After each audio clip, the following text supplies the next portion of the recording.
Welcome back, deep divers. Today, we're going way back in time. We're going to explore the world of the Trojan War. All right. And we've got some really cool stuff to work with today.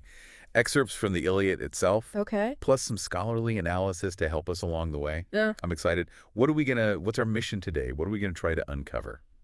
I think the mission today is going to be to separate, fact from fiction Okay. and cover some really intriguing details Yeah. and really explore why this story has just captivated audiences for centuries. Yeah, millennia. Millennia, yeah. It's crazy. And what's really cool is, we're not just dealing with a legendary tale. Yeah. We're dealing with potential historical events. Right. I have to admit, like, when I think of the Trojan War, I always picture these grand battles, and these mythical heroes and gods and goddesses intervening, and it all just seems so fantastical. I mean, did a city called Troy even actually exist? Like, was that a real place? Well, that's a question that puzzled people for centuries, actually. For a long time, Troy was considered a product of Homer's imagination, just a made-up city in this epic tale. Right.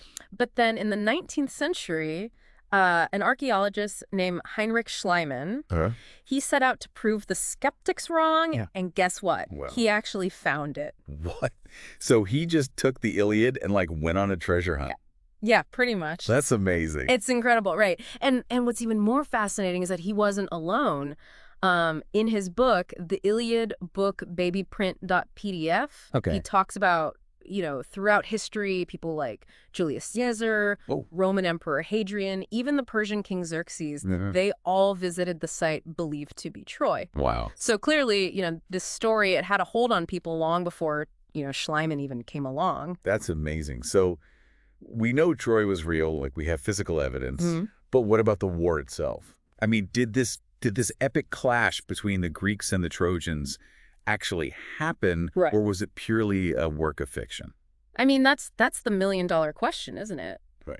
While the Iliad doesn't necessarily give us definitive proof, there are some tantalizing clues from other historical sources. Like what? So, for instance, you remember those Hittite manuscripts we talked about? Oh, yeah. Yeah, the ones from a completely different civilization. Right, yeah. What do those have to do with the Trojan War, you might ask? Right. Well, the Iliad book baby print.pdf points out that these Hittite documents mention a place called Wilusa. Which, if you say it out loud, kind of sounds a little bit like Ilios. Oh, like Ilios, okay. Which is the name Homer uses for Troy. Whoa. Okay, get this. Okay. They even mention a king of Wilusa named Alexandru, which bears like a striking resemblance to Alexander, another name for Paris. Right. The Trojan prince. Who supposedly sparked the whole war. Whoa. Now, those are some compelling connections. Yeah. So maybe there's, like, more to this story than meets the eye. Right. Makes you wonder how much of the Iliad is based on real events. Right. So it's like we're piecing together a historical puzzle, and these Hittite manuscripts, from this completely different civilization are offering, like, these intriguing pieces. Exactly. And it kind of makes you wonder, if the Iliad is just one piece of this puzzle, does that mean there were other stories about the Trojan War? Oh, that's a great question. Right. Yeah. So the Iliad is just one piece of the puzzle. I mean, does that mean that there were other stories about the Trojan War? You're absolutely right. Okay. The Iliad is actually part of a larger collection of epic poems known as the epic cycle. Epic cycle. Okay. Think of it as like a vast tapestry of stories, each one kind of adding to the overall picture of the Trojan War. So like a whole bunch more Iliads, basically. Yeah, kind of. We have poems like the Cypria, which tells the story of the events leading up to the war. And then the Little Iliad. The Little Iliad. Which covers the events after the Iliad concludes. Oh, wow. So the Iliad is just one chapter. Right. In a much larger saga. Exactly. Man, I'm already hooked. Like, what else is there? Well, the Iliad book babyprint.pdf even mentions a lost epic called the Telegony. Which supposedly told the story of Odysseus's later adventures and his eventual death. Oh, man. Imagine the tales that could be hidden within those lost verses. I know. Right. It's a shame we don't have those.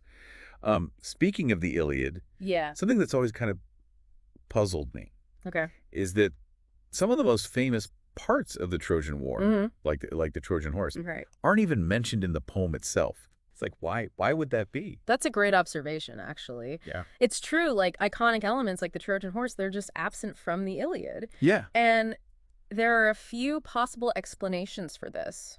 One theory, and the Iliad book baby print.tdf kind of explains this, is that the story of the Trojan War kind of evolved over time, right? You know, through oral retellings and things like that. Okay. So like the Iliad is like an early version of the story. Right. And then later storytellers might have added things like the Trojan horse to kind of spice things up. Yeah, or just through the natural evolution of storytelling. Okay. Right. Yeah. It highlights the dynamic nature of storytelling, how tales can kind of change and grow with each retelling. Right. It also, you know, kind of underscores the distinction between Homer's version of events and later interpretations. Okay, that's fascinating. Okay. One thing I always found intriguing about the Iliad is this concept of guest friendship. Oh, yeah. In the middle of this like brutal war, you have these moments of like incredible camaraderie between enemies. It's pretty wild. It's wild. It's remarkable, isn't it? Yeah. Guest friendship, or xenia, as the ancient Greeks called it, it was a deeply ingrained custom, and it created this sacred bond between individuals, even if they belonged to opposing sides. Right, and there's you know, I'm thinking of that scene where Diomedes, a Greek warrior, encounters Glaucus, a Trojan, on the battlefield. Absolutely. And the Iliad book baby print.pdf actually like describes this in detail, and they realize their grandfathers were guest friends, and instead of fighting, they like exchange armor as a symbol of their inherited bond. Yeah. It's such a moving scene. It really is. It's a testament to, I think, the complexity of human relationships, even in times of war. Right, yeah. Like the bond of guest friendship, it transcended their roles as enemies. Right. Like even though they were supposed to be fighting each other, they had this bond that went deeper than that. Yeah, and in the book, like Diomedes actually says to Glaucus, let us avoid each other's spears, even in the edge. Wow. Yeah. And then they actually like exchange armor. Gold for bronze, it says. The worth of 100 oxen for the worth of 9. Wow. It's amazing. Okay, before we move on, I have to like geek out for a second about the language in the Iliad. Oh, yeah. Translating ancient Greek poetry into modern English. It must be incredibly challenging. Incredibly challenging, yeah. Absolutely. And the Iliad book baby print.pdf actually like delves into this a bit. Oh, cool. And it just seems like such a delicate balancing act, you know, to get it right. I was reading the passage describing Patroclus' spear, and it's so vivid and it's so powerful. But then I started comparing different translations, and it's amazing how each translator made like these unique choices about the wording and the phrasing. Absolutely. And it's amazing how they're all different. It really is. It's a great illustration of how translation is as much an art as it is a science. Totally. Right. For instance, some translations add information to clarify things for the reader, while others remain more faithful to the original Greek, even if it means leaving some things unexplained. Right. Like when some translations explicitly mention Chiron as a centaur. Oh, interesting. While others just use his name. Okay. Assuming the reader already knows who he is. Gotcha. Yeah. Yeah. It's like how much do you assume the reader knows? Right. Exactly. And I noticed that in the Patroclus's spear passage too. Yeah. In the Iliad book baby print.pdf. Okay.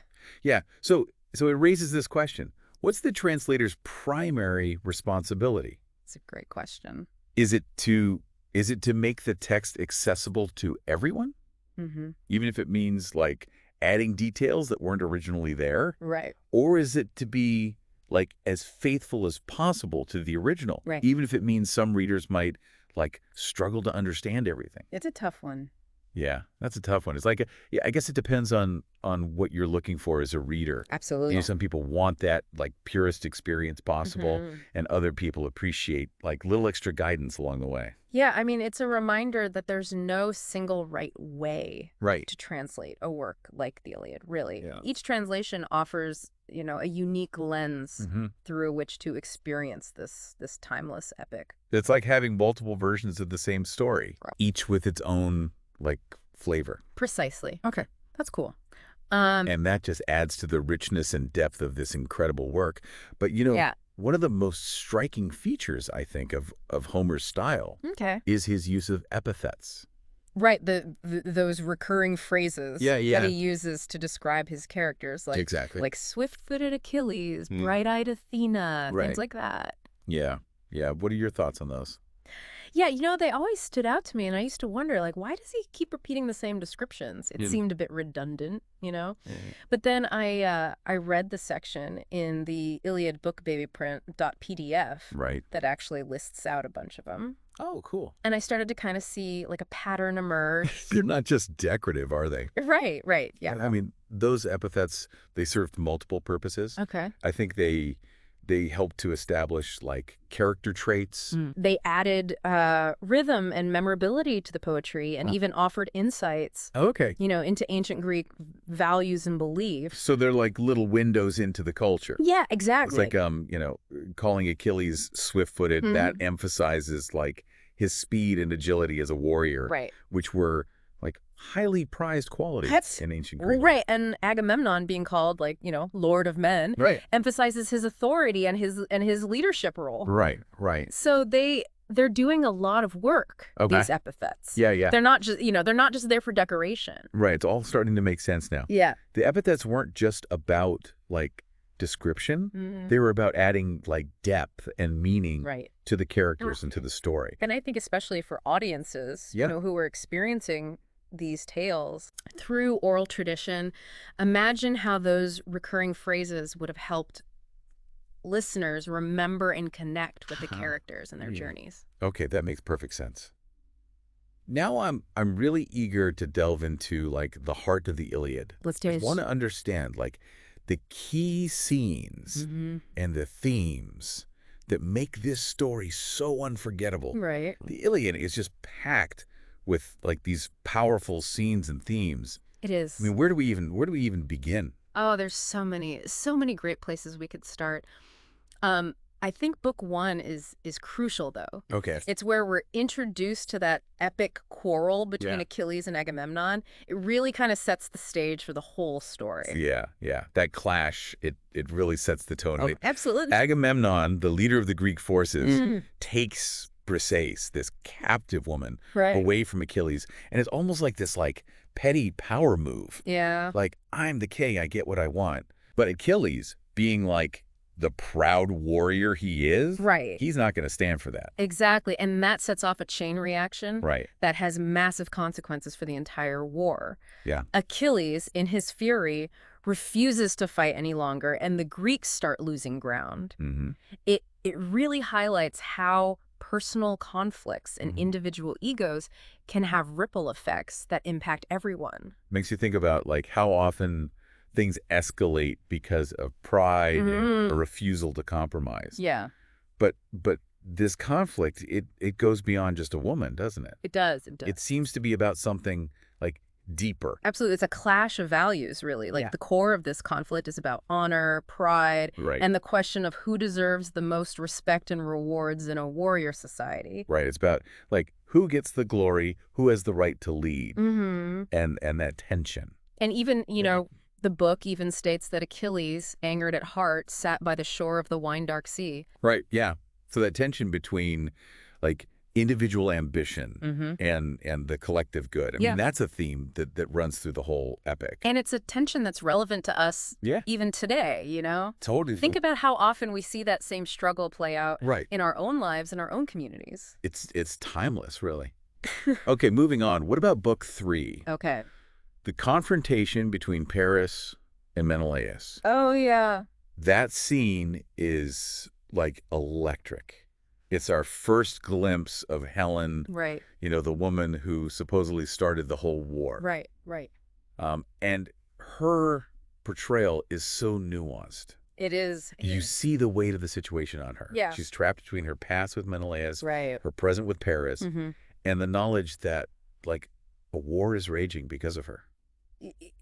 It's a lot to carry. It's a lot. For one person. She's almost like a tragic figure, isn't she? It's a reminder that even someone who's considered like the most beautiful woman in the world can be a prisoner of circumstance. Absolutely. She's both revered and blamed. Right. Desired and pitied. Yeah, totally. And the book even describes her as, beautiful Helen who went to stand on the tower, Right. Yeah. It's and then the duel itself. Oh, yeah. I mean, it's not just about winning Helen back. Right. It's almost like a symbolic clash between two cultures, two ways of life. Yeah, it's almost like destiny is playing out on the battlefield. You can feel the weight of history and the consequences for both sides hanging over that fight. Yeah, for sure. Speaking of powerful scenes, we can't forget about Book 6. Oh, yes. Hector's farewell to Andromache. Of course. That's got to be one of the most heartbreaking moments in the entire poem. One of those famous scenes. This mighty Trojan hero, knowing that he's likely heading to his death, saying goodbye to his wife and son. Yeah, it's so powerful. It's incredibly poignant. It is. You see Hector, this fierce warrior, reduced to a loving husband and father, terrified for his family's future. And he even says to Andromache, for I know this thing well in my heart, that Troy shall perish. It's hard not to get choked up reading that. I know. It humanizes the whole conflict. It reminds you that behind the grand battles and the heroic deeds, there are families being torn apart. Absolutely. Reminds us that every casualty of war is more than just a number. Right. It's a human being with loved ones left behind. Yeah, and the book paints this scene so beautifully. It does. It says, thus spoke glorious Hector, and stretched out his arms to his boy. But the child shrank back into the bosom of his fair-girdled nurse, dismayed in his dear father's aspect, and in fear at the bronze and horsehair crest that nodded fiercely from the peak of his helmet. Wow. So powerful, that imagery. Yeah. Okay. And then in Book 9, we have the embassy to Achilles. Oh, yeah. The Greeks, desperate to get him back into the fight, send their best men to plead with him, offering him, gifts, promises of glory, anything to entice him back. Yeah, it's a desperate attempt to appeal to his pride, his ambition. Right. They even say, Agamemnon will honor you as no other of the Argives is honored, and will give him, 7 well-established cities. Right. Along with other treasures and all these things. And what's fascinating is how Achilles responds. Right. It's not what you'd expect. Yeah. It's like he's seen too much death, experienced too much loss. He's become disillusioned with this whole warrior ethos. Yeah, he delivers this incredible, moving speech about the futility of endless war, the fleeting nature of glory, and the ultimate value of life. Yeah. It's a complete rejection of the values that supposedly define a hero in their society. He actually says, for an equal fate awaits both the coward holding back and the hero fighting hardest. Wow. That's a radical statement. It is. It's questioning everything they believe in. Right. It's almost as if he's reached a higher level of understanding, seeing beyond these narrow definitions of heroism and glory that drive so much conflict. Yeah. And that perspective, it's still incredibly relevant today. Oh, absolutely. Yeah, it's amazing. Okay, we're getting closer to the end now. Book 22, the epic duel between Achilles and Hector. It all comes down to this. This is the moment everything has been building towards, right? Yes. The clash between these two greatest heroes of the war. Yeah, and the tension in this scene is palpable. It is. That the fate of Troy hangs in the balance. Yeah. And you can almost feel the weight of destiny, pressing down on these two warriors. And both Achilles and Hector are driven by such powerful emotions. They are, yeah. Grief, revenge, the need to prove your worth. It's personal. Makes the whole fight like feel incredibly personal and tragic. And the duel itself is described in such vivid detail. It is. You can almost see the clash of swords, the dust rising, the desperation in their eyes. Yeah. And in the end, Achilles kills Hector, fulfilling his quest for vengeance for Patroclus' death. Yeah, but even in victory, there's this sense of emptiness. You know, it's like this hollow feeling. Yeah. It's like he's achieved what he set out to do, but at like this terrible cost. Right. It's a bittersweet victory for sure. Yeah. Makes you wonder if revenge truly brings satisfaction or if it just leaves you with more pain. Yeah. Yeah. It's a thought-provoking question. For sure. Okay. And then in book 24, we have that incredible act of compassion. Oh, yeah. Priam, Hector's father, going to Achilles to beg for the return of his son's body. It's amazing, isn't it? It's such a powerful moment of humility and vulnerability. It is. Priam, the king of Troy, swallowing his pride, coming to his enemy's tent as a supplicant, pleading for mercy. It's hard to imagine. It's hard to imagine. What it must have been like. It's almost like he's like acknowledging a shared humanity that transcends their political and cultural differences. Absolutely. And what's remarkable is that Achilles shows compassion in return. He does. Like he sees their shared grief, the pain of a father who has lost his son. Right. And he allows Priam to take Hector's body back to Troy for a proper burial. Yeah. It's a glimmer of hope. It is. In the midst of all this darkness. Yeah, it's a powerful message of reconciliation and forgiveness, even in the face of such like loss and devastation. Yeah. There's a possibility for healing and understanding. It's a beautiful. It's amazing how the Iliad is, it's this epic war story, but it's also like a deeply moving exploration of human emotions. It really is. It's a testament to Homer's skill as a storyteller. He weaves together these grand battles, these heroic deeds, with these really intimate moments of love, loss, grief, compassion. It's a story that's both like timeless and timely, offering these insights into the human condition that resonate just as strongly today as they did, thousands of years ago. So after taking this deep dive into the Iliad, what are some key takeaways? Yeah, what can we take away? What does it all mean for us? What does it all mean for us? Yeah. Well, I think for one thing, it's a powerful reminder that history and myth are often intertwined. Okay. The fact that we now know that Troy was a real place, it really blurs the lines between legend and reality. It does. It makes you wonder how many other myths and legends might have like a kernel of truth waiting to be uncovered. Right. Makes you want to go digging into all those like ancient stories and see what other like historical connections you can find. Yeah, it's a reminder that there's always more to discover. Right. Always more to learn about our past. And the Iliad itself, even though it's just one part of this larger epic cycle, offers us so much to contemplate. Okay. Those themes of honor, glory, revenge, love, loss. They're universal. They're human. Yeah, they're the same struggles we grapple with today. It's just like on a different stage, Right, exactly. And the characters, even the ones who seem larger than life, they're ultimately driven by like those same desires and fears that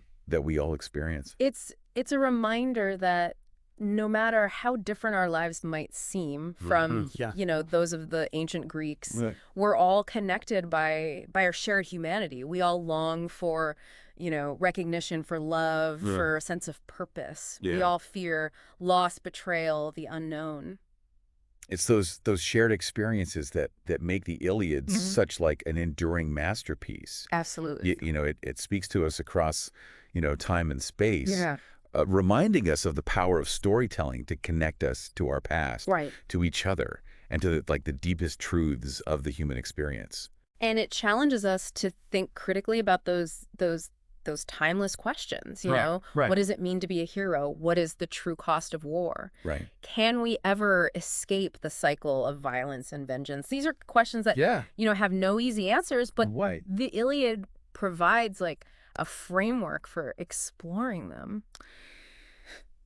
So I'm curious, now that we know that Troy was a real place, does that, like, change how you view the story? For me, it definitely adds another layer of fascination. Okay. It makes those epic battles and the heroic deeds feel more tangible, more connected to our own world. Right, yeah, it definitely makes the story feel more immediate, more real. More real, yeah. And it underscores the idea that even, like, the most fantastic tales can have roots in actual events. Right. It's a reminder that the past is never truly past. No. It continues to shape our present in ways we may not even realize. Yeah. So to all our listeners out there, yes, if this deep dive has, like, piques your interest in the Iliad, I encourage you to, explore the source material for yourselves. Yeah, pick up a copy of the Iliad, see what resonates with you, or delve into the world of, archaeology, ancient history. Who knows what incredible discoveries await? Yeah, and if this discussion has sparked any thoughts or questions, we'd love to hear from you. Absolutely. Share your insights, share your interpretations, your connections to the story. Right. After all, the beauty of a work like the Iliad is its ability to, like, spark conversations and inspire new perspectives. Well said. Well, this has been an incredible journey. It has. I feel like I've gained, like, a whole new appreciation for the Iliad and just the enduring power of these ancient stories. Absolutely. It's been a pleasure diving deep with you. Until next time, keep exploring, keep questioning, and keep those deep dives going. I like it.